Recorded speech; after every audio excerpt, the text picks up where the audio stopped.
Hello guys, तो आज मैं आप सभी के लिए बहुत ही अलग लेस्बियन स्टोरी लेके आई हूँ। तो ये कहानी है दो लड़कियों की, जिसमें से एक है फैशन डिजाइनर और दूसरी है एक डॉक्टर। और इन दोनों का नेचर एक दूसरे से बहुत ही अलग है। तो हम कहानी में आगे देखेंगे कि इन दोनों की केमिस्ट्री कैसी है और ये दोनों कैसे मिलते हैं। सो या गाइस, ये स्टोरी एंड तक जरूर देखना, क्योंकि स्टोरी बहुत ही अलग और बहुत ज्यादा रोमांटिक है। स्टोरी आगे बढ़ाने से पहले चैनल पे पहली बार आए हो तो प्लीज यार सब्सक्राइब जरूर कर लेना। तो कहानी शुरू करते हैं दो लड़कियों से, जिसमें से एक का नाम है निहारिका और ये पेशे से एक डॉक्टर है, और दूसरी लड़की जिसका नाम है क्यारा, वो पेशे से एक फैशन डिजाइनर है और ये दोनों दिल्ली में ही रहते हैं। अब बात करें दोनों के बिहेवियर का, तो दोनों का बिहेवियर एक दूसरे से बहुत अलग है। एक तरफ है निहारिका, जो कि बहुत ही डाउन टू अर्थ पर्सन है, इसे सिंपल लाइफ पसंद है। निहारिका को सिंपल रहना पसंद है, सिंपल खाना पसंद है और निहारिका सबके साथ एक समान बिहेव रखती है। दूसरी तरफ है क्यारा, जिसे हर चीज मेंटेन रखना पसंद है और इसके अंदर थोड़ा सा एटीट्यूड भी है, जिस वजह से ये सिर्फ अपने स्टैंडर्ड वाले लोगों से ही बात करती है। निहारिका एक हॉस्पिटल में काम करती है, कभी कभी उसे इमरजेंसी में रात पर रुकना पड़ता है और यही कारण है कि बहुत सारे पेशेंट निहारिका को पसंद करते हैं। निहारिका को अपने सेक्सुअलिटी का तो पता था, इसीलिए वो खुद को संभाल के रखती है। वो इधर उधर कहीं मुंह नहीं मारती। मतलब कि निहारिका किसी भी खूबसूरत लड़की के पीछे नहीं जाती। उसे ऐसा लगता है कि उसे एक दिन सच्चा प्यार जरूर मिलेगा। ऐसा नहीं है कि निहारिका ने आज तक किसी लड़की को प्रपोज नहीं किया, उसने किया था, लेकिन जब वो उसके साथ डेट पे गई तो सामने वाली लड़की ने निहारिका को बोला कि तुम तो बहुत बोरिंग हो, तुम किसी को भी खुश नहीं रख सकती, तुम हर जगह यही डॉक्टर वाला ही कैरेक्टर लेके आती हो। और बहुत कुछ उस लड़की ने निहारिका को बोला, जिस वजह से निहारिका का प्यार से तो भरोसा ही उठ गया था, लेकिन उसे विश्वास था कि उसे एक दिन सच्चा प्यार जरूर मिलेगा। दूसरी तरफ है क्यारा, जो कि हर दूसरे तीसरे दिन नए लोगों से मिलती है, उनके साथ हुकअप करती है और उसके लिए हुकअप्स करना बहुत ही नॉर्मल है। क्यारा अगर किसी लड़की के साथ रिलेशन में रहती थी तो भी उसे कोई और दूसरा पसंद आ जाता था, क्योंकि उसे तो बस खूबसूरती अट्रैक्ट करती थी।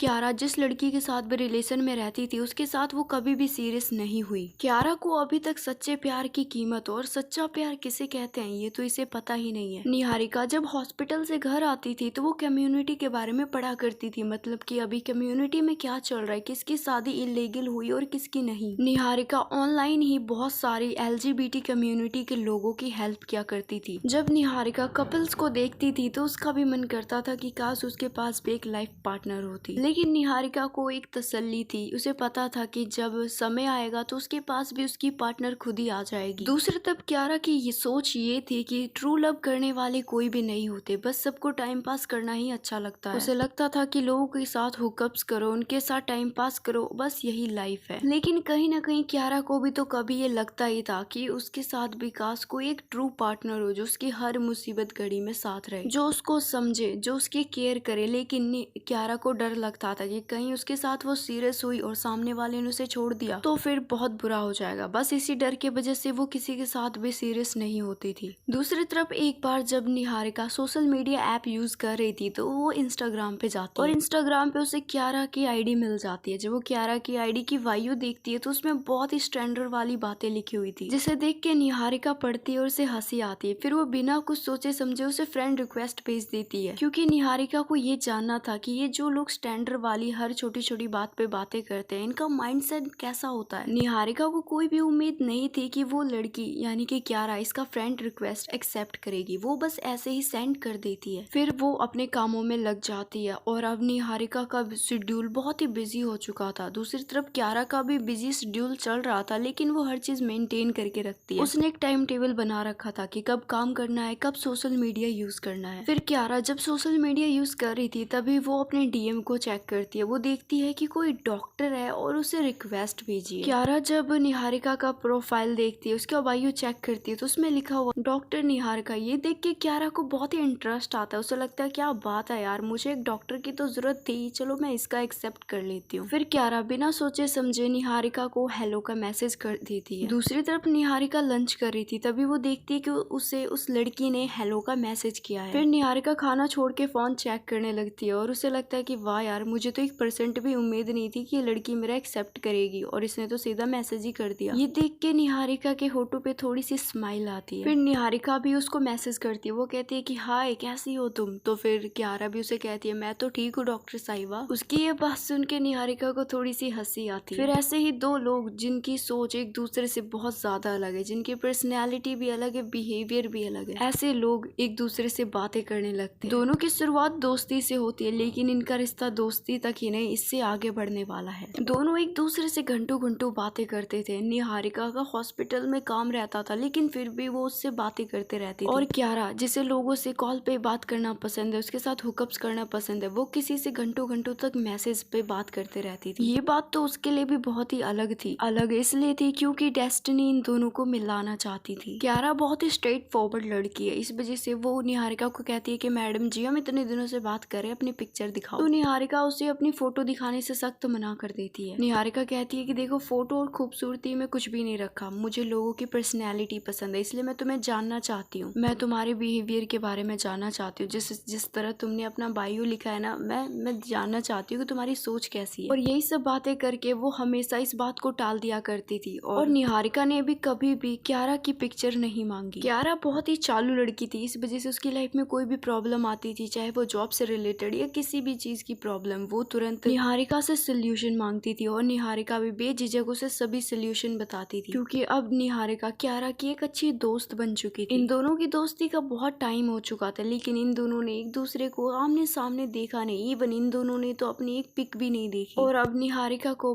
क्यारा से थोड़ा थोड़ा लगाव होने लगा था। वो कहते हैं ना, कुछ लोग बातों बातों में दिल जीत लेते हैं, तो क्यारा ने ऐसे ही किया था। वो निहारिका का दिल जीत चुकी थी। क्यारा का तो एक नेचर था कि वो जिससे भी बात कर रही है उससे रियल लाइफ में मिलना ही है और उसके साथ हुकअप्स करना है। यही क्यारा का नेचर था और उसकी शायद यही एक डेस्टिनी थी। तो एक दिन क्यारा निहारिका को कहती है कि हे, हम दोनों इतने महीने से एक दूसरे से बात कर रहे हैं ना, तुमने मुझे पिक दी ना मैंने तुम्हें पिक दी, और हम दोनों अपनी पर्सनल बातें भी शेयर करते हैं, तो एक दूसरे से मिलते क्यों नहीं। तो क्यारा बेझिझक होकर निहारिका को कहती है कि देखो डॉक्टर निहारिका, अब मैं तुम्हें पसंद करने लगी हूँ, और अब पसंद नहीं, शायद मैं तुमसे प्यार करने लगी। और ये क्यारा की एक चाल थी, क्योंकि वो तो निहारिका से मिलना चाहती थी और उसके साथ हुकअप्स करना चाहती थी। तो निहारिका उसे कहती है कि देखो क्यारा, जैसा कि मैंने तुम्हारा बायो पढ़ा, उसमें स्टैंडर्ड वाली बहुत बातें लिखी थी, और मुझे लगता है कि तुम्हें खूबसूरती से प्यार है, ना कि किसी इंसान के नेचर से। देखो क्यारा, इंसान की खूबसूरती तो एक दिन ढल जाएगी, लेकिन उसका नेचर कभी नहीं ढलेगा। तो जिस तरह से तुम्हारी सोच है ना, मुझे तुमसे मिलने में डर लग रहा है। और वही बात रही फोटो की, तो अगर मैंने तुम्हें फोटो भेजा और अगर मैं तुम्हें पसंद नहीं आई, तुम तो मुझे छोड़ दोगी। तो क्यारा कहती है, अरे नहीं नहीं, ऐसी बात नहीं है यार, मैं तुम्हें नहीं छोड़ूंगी, क्योंकि मैं तुम्हें बहुत पसंद करती हूँ। तो निहारिका कहती है, देखो पसंद तो मैं भी करती हूँ। फिर इतना कहने के बाद निहारिका की तरफ से एक भी मैसेज नहीं आता, और इधर क्यारा उसे मैसेज पे मैसेज करी जा रही थी। वो कहती है कि अरे कहाँ चली गई, तुम तो पिक भेजने वाली थी ना। और ऐसे ही 2 दिन तक निहारिका की तरफ से एक भी मैसेज नहीं आता। क्यारा भी इधर से मैसेज करना बंद कर देती है, क्योंकि क्यारा को तो उससे प्यार था नहीं, वो तो बस ऐसे ही उसके साथ बातें कर रही थी। फिर ऐसे ही एक हफ्ता बीत जाता है, लेकिन अब क्यारा के दिल में कुछ घबराहट सी होने लगती है, क्योंकि जो निहारिका उसकी बातों ही बातों में केयर करती थी, बातों ही बातों में उसे सलाह देती थी, वो उसे रियल लाइफ में नहीं मिल रहा था। क्यारा को अब कहीं ना कहीं समझ आ रहा था कि उसकी जो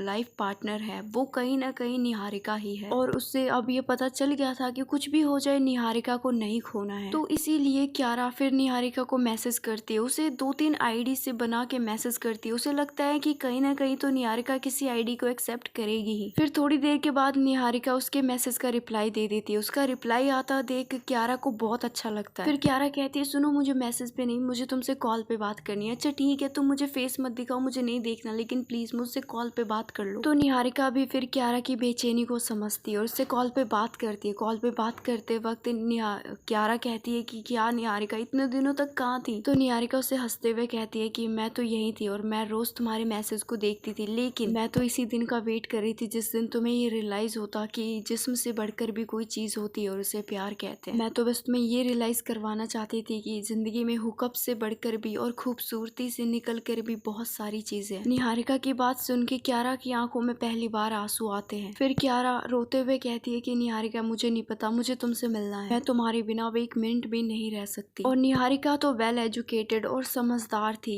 तो उसे भी क्यारा की बातों से, उसकी बातों में उसे अपने लिए प्यार दिख जाता है। तो निहारिका उसे कहती है कि ठीक है, हम संडे को मिल रहे हैं और किसी होटल या रूम में नहीं, हम मंदिर में मिलेंगे। ये सुन के क्यारा को थोड़ा ऑकवर्ड लगता है, क्योंकि आज की जनरेशन को तो सिर्फ रूम में ही मिलना पसंद है। लेकिन क्यारा निहारिका से अब प्यार करने लगी थी, जिस वजह से वो कहती है कि ठीक है, हम मंदिर में मिल लेंगे। फिर संडे का भी दिन आ जाता है। निहारिका तैयार होती है, दूसरी तरफ क्यारा भी तैयार होती है। दोनों मंदिर पहुंचते हैं। दोनों एक ड्रेस कोड रखते हैं। वो कहते हैं कि तुम ब्लैक कलर का सूट पहन के आना और मैं भी ब्लैक कलर का ही सूट पहन के आऊंगी। सूट पहनने के बाद क्यारा उसे अपनी पिक भेजती है, लेकिन निहारिका उसे पिक नहीं देती। वो क्यारा से कहती है कि हम मिल रहे हैं ना, तो आज तुम मुझे लाइव देख लेना, ये पिक्चर्स में कुछ नहीं रखा। और ये कह के वो कॉल कट करती है और वो सीधा मंदिर पहुंच जाती है। मंदिर पहुंचने के बाद जब वो अंदर जाती है तो वो देखती है कि क्यारा वहाँ पे बैठी है, लेकिन निहारिका उसे इग्नोर करते हुए अंदर जाती है। अंदर जाके वो पूजा करती है, फिर बाहर आती है। बाहर आके वो क्यारा के सामने खड़ी हो जाती है और उसकी आंखों में आंखें डाल के उसे देखने लगती है। फिर क्यारा को ये समझ आ जाता है कि ये कोई और नहीं निहारिका ही है। फिर वो बिना सोचे समझे उसे गले लगा लेती है। क्यारा यहाँ पे रोने वाली होती है, लेकिन निहारिका उसे चुप कराती है और उसे अपने कार में लेके जाती है। फिर क्यारा कहती है कि मैं तुमसे पहली बार मिल रही हूँ, लेकिन मुझे ऐसा लग ही नहीं रहा कि मैं तुमसे फर्स्ट टाइम मिल रही हूँ। तो निहारिका उसे कहती है कि सच बताऊं तो मुझे भी ऐसा नहीं लग रहा कि मैं तुमसे फर्स्ट टाइम मिल रही हूँ। और ये कह के दोनों हंसने लगते हैं। दोनों एक दूसरे को गले लगाते हैं और खूब सारा प्यार करते हैं। दोनों एक दूसरे की जिस्म की खुशबू अपने अंदर समा लेते हैं। दोनों के अंदर फीलिंग्स जाग रही थी। तो फिर क्यारा कहती है कि अच्छा, शायद हमें अब कमरे में जाना चाहिए। मेरा मतलब है कि शायद अब तुम्हें मेरे घर जाना चाहिए। उसकी बात सुन के निहारिका को समझ आ जाता है कि वो क्या कहना चाहती है। तो निहारिका उसे खुशी खुशी कहती है कि ठीक है, जहाँ तुम बोलोगी हम वहीं चलेंगे।